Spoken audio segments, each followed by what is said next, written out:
Josh Frydenberg, thanks for your time. First on the news poll, how worried about it are you, and what do you put it down to? Well, always you want to be on top in the polls, but look, we are focused on just getting on with the job of delivering for the Australian people. And the issues that they're most worried about, David, are their job security, are their household budgets, and are their national security. And on each front, the government has been taking very important steps to lower their cost of living, to provide for their job security and to boost their national security. And the fact that we've created more than 200,000 jobs over the last year, and the fact that we've put in place tax cuts for small business and for households, the fact that last week we called in the energy retailers and we had a very strong discussion with them and got significant commitments from them about how to reduce the pressure on household energy bills.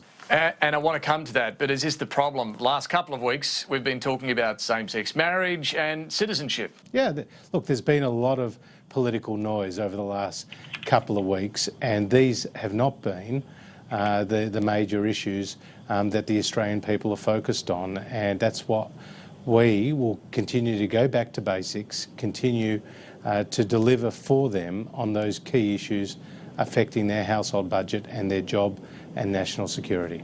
All right, well, let's come to the piece you wrote today. In The Australian, you wrote about the revolution underway in energy markets, and it was a bit of a dose of reality in some ways, Minister. You said our existing coal fleet, which provides more than 70% of power in the national electricity market, is ageing and must be replaced. You wrote, you cannot narrow the discussion down to being pro-coal or anti-coal, pro-renewables or anti-renewables.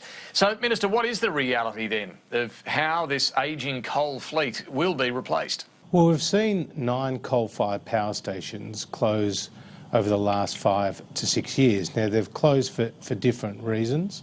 Obviously, Hazelwood was a particularly old plant, but it was not helped by the fact that the Labor government in Victoria tripled the coal royalties on the Latrobe Valley operators.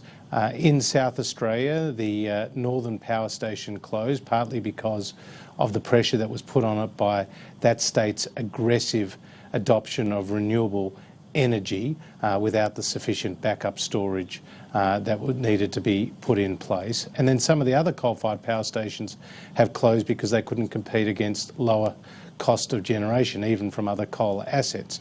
Now, going forward, the government is determined to ensure that we have sufficient dispatchable baseload power.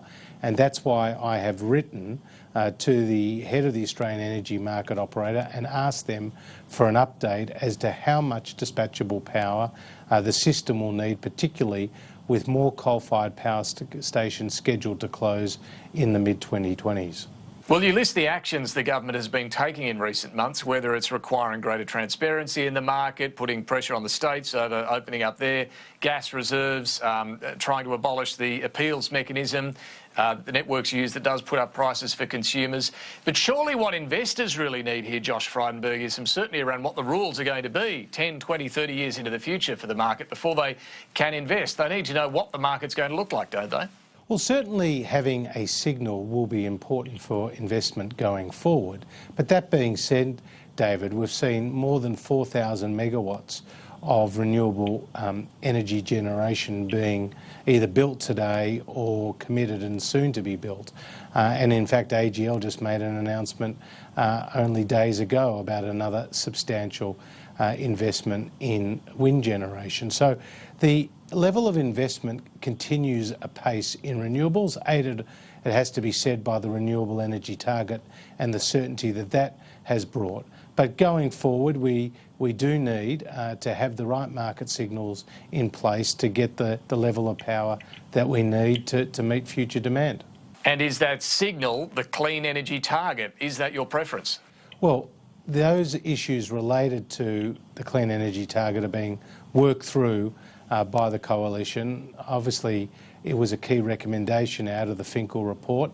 49 out of the other recommendations were quickly adopted by the Commonwealth and then endorsed by the states at the COAG Energy Council. And it has to be said that they're important recommendations, like the requirement that at least 3 years notice be given before a large power station can close, and that will see us avoid a repeat of what happened with the Hazelwood closure, but also a requirement that wind and solar provide their own backup storage, which has not been the case to date. So they're important recommendations. As for the clean energy target, we're taking it seriously, we're giving it its due consideration, and we'll continue to take that through our own internal processes. But the energy market chiefs told you about 10 days ago they need a decision on this clean energy target idea before investment decisions can be made. So when is a decision going to be made? How long is this going to take?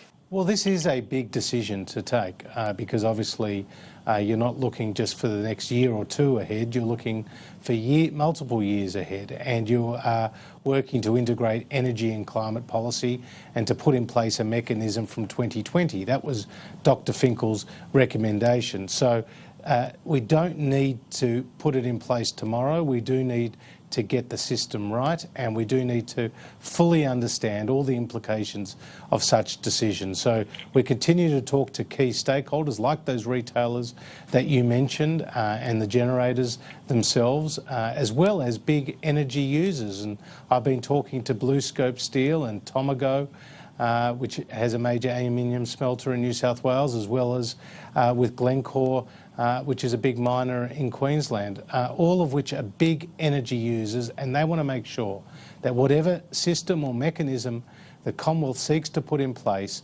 that they can have guaranteed supply of affordable baseload power, which we think is critical to not just their future economic prospects, but for the economy as a whole.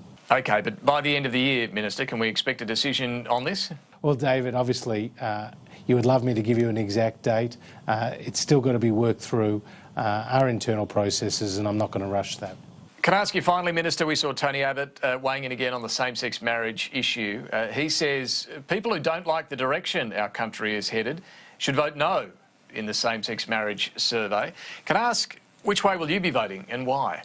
Look, I'll be voting yes. It's been my public position for some time that I believe people of the same sex should be entitled to get married in this country, just as they've received that right in a number of other comparable jurisdictions around the world, including Germany and Ireland and the United Kingdom and many, many others. I think that public opinion has shifted on this issue, and certainly I believe that the love people share should be able to be expressed in the form of a solemn union such as marriage, and I'm hoping that is reflected in the postal plebiscite result. All right, Josh Frydenberg, thanks very much for your time. Nice to be with you.